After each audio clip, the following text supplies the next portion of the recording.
ભારતના વધતા કદનો પુરાવો છે.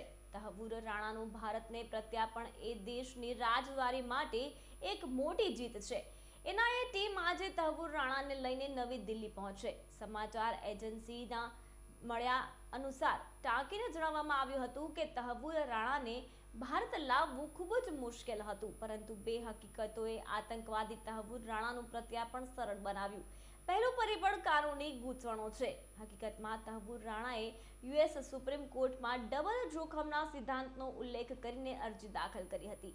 આ હેઠળ કોઈ પણ વ્યક્તિને એક જ ગુના માટે એકથી વધુ વખત સજા કરી શકાતી નથી.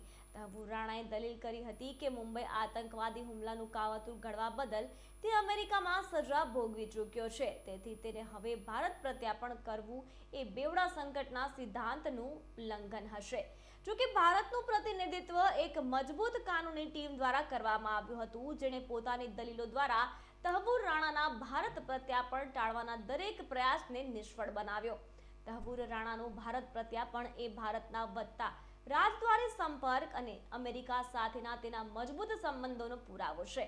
આનો અંદાજ એ વાત પર લગાવી શકાય કે પાછલી બાઇડેન સરકાર અને વર્તમાન ટ્રમ્પ સરકાર બંને તહવુર રાણાના ભારત પ્રત્યાર્પણને મંજૂરી આપી હતી.